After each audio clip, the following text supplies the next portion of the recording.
చంద్రబాబు నివాసంలో బీజేపీ జనసేన కూటమితో చర్చలు ఇంకా ఒక కొలిక్కి రాలేదు. సీట్ల సర్దుబాటులో ఇప్పటికీ అయోమయం కొనసాగుతోంది. చంద్రబాబు నివాసానికి కేంద్ర మంత్రి గజేంద్ర సింగ్ షెకావత్తో పాటు జాతీయ ఉపాధ్యక్షుడు బైజయంత్ పాండా చేరుకున్నారు. మరి కాసేపట్లో చంద్రబాబు నివాసానికి పవన్ కళ్యాణ్ కూడా చేరుకోనున్నారు. 8 పార్లమెంట్ 8 ఎమ్మెల్యే సీట్ల కోసం బీజేపీ పట్టుబడుతోంది.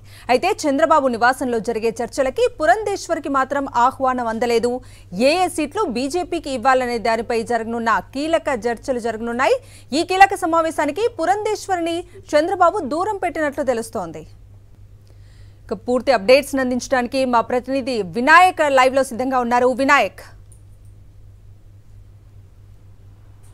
మూడు పార్టీల మధ్య ఇప్పటికీ కూడా ఇంకా ఏకాభిప్రాయం రాలేదనే తెలుస్తుంది. సీట్ల సర్దుబాటు మీద ఇప్పటికీ మూడు పార్టీల మధ్య కూడా అయోమయం కొనసాగుతోంది.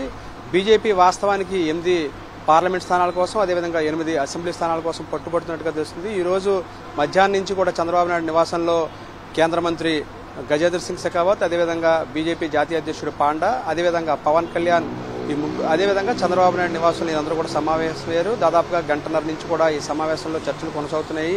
బీజేపీకి ఏ ప్రాంతాల్లో ఎక్కడెక్కడ ఎంపీ సీట్లు, అదేవిధంగా అసెంబ్లీ సీట్లు ఇవ్వాల్సింది ఉంది దాని మీద చర్చలు కొనసాగుతున్న నేపథ్యంలో ఈ సమావేశానికి, అంటే చాలా కీలకమైన ఈ సమావేశానికి పురంధేశ్వరిని చంద్రబాబు నాయుడు దూరం పెట్టినట్టు తెలుస్తుంది.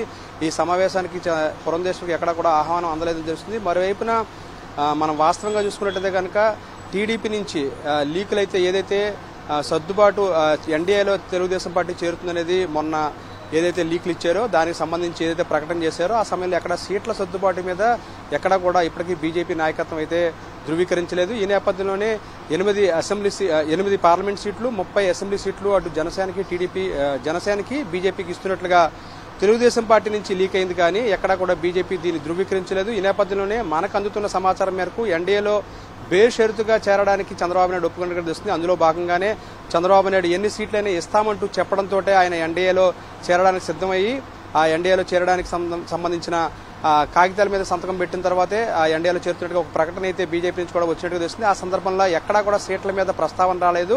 1-2 రోజుల్లోనే సీట్ల ప్రస్తావన వచ్చి పొత్తు కుదురుతుంది. దాదాపుగా సీట్ల సర్దుబాటు 1-2 రోజుల్లో వస్తున్నది కూడా బీజేపీ ధృవీకరించే పరిస్థితి. కానీ వాస్తవంగా ఇక్కడ చూసుకుంటే కనుక 8 ఎంపీ సీట్ల కోసం ఇక్కడ పట్టుబడుతున్న నేపథ్యం కనిపిస్తుంది. ఈ నేపథ్యంలో ఇప్పటికీ కూడా ప్రతిష్టంభన కొనసాగుతుంది. మరోవైపున జీవీఎల్ నరసింహారావుకి ఎక్కడైనా సరే స్థానం కేటాయించాలనేది ఇక్కడ బీజేపీ గట్టిగా పట్టుబడుతున్న పరిస్థితి. వాస్తవానికి ఆయన విశాఖపట్నం నుంచి పోటీ చేయాలని భావించారు. ఈ నేపథ్యంలో విశాఖ కానీ, అనకాపల్లి కానీ, అదేవిధంగా మనం చూసుకున్నట్టయితే కనుక తూర్పుగోదావరి జిల్లా నుంచి రాజమండ్రి స్థానం కోసం కూడా బీజేపీ పట్టుబడుతుంది. దీంతో పాటు ఏలూరు పార్లమెంటు స్థానాన్ని కూడా పట్టుబడుతుంది. మరోవైపున విజయవాడ కానీ, గుంటూరులో ఏదో ఒక స్థానాన్ని ఇవ్వాలని కోరుతున్నారు. దీంతో పాటు హిందూపూర్ కానీ, రాజంపేట కానీ, ఈ విధంగా మొత్తంగా చూసుకుంటే కనుక 8 స్థానాలు ఉన్నాయి. అటు అరకు స్థానాన్ని కూడా బీజేపీ కోరుతుంది. ఈ నేపథ్యంలో 8 స్థానాలు కూడా పట్టుబడుతున్న నేపథ్యంలో 6 స్థానాలకి ఇవ్వాలనేది ఇక్కడ టీడీపీ నుంచి వస్తున్న ప్రతిపాదన. ఈ నేపథ్యంలో ఇప్పటికీ కూడా ఆ ప్రతిష్టంభన కొనసాగుతుంది. మరోవైపున జీవీఎల్ నరసింహారావు పేరు కూడా ఇప్పుడు అనకాపల్లి రేసులో నిలబడినట్టుగా తెలుస్తుంది. వాస్తవానికి అనకాపల్లికి సీఎం రమేష్ పేరు వినిపించినప్పటికీ కూడా బీజేపీ అధినాయకత్వం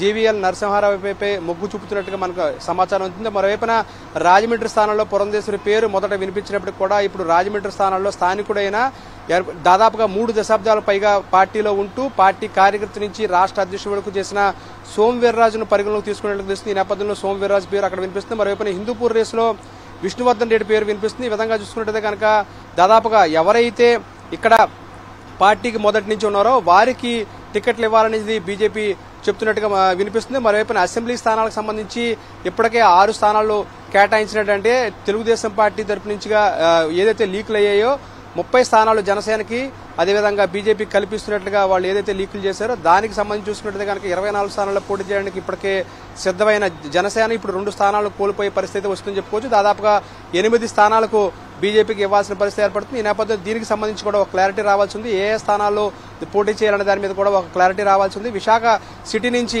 2 స్థానాలను కోరుతున్న పరిస్థితి ఉంది. ఒకవైపున విశాఖ నార్త్ నుంచి విష్ణుకుమార్ రాజు పేరు వినిపిస్తుంది. మరోవైపున విశాఖ అంటే అనకాపల్లి సీటు ఆశించిన పివిఎన్ మాధవ్కు అక్కడ అవకాశం లేని నేపథ్యంలో విశాఖ సీటు కేటాయిస్తారు, మరొక సీటు కేటాయించాల్సిన పరిస్థితి. ఈ నేపథ్యంలో వారిద్దరికి ఇవ్వాలనేది విశాఖ సిటీ నుంచి 2 పేర్లు వినిపిస్తున్నాయి.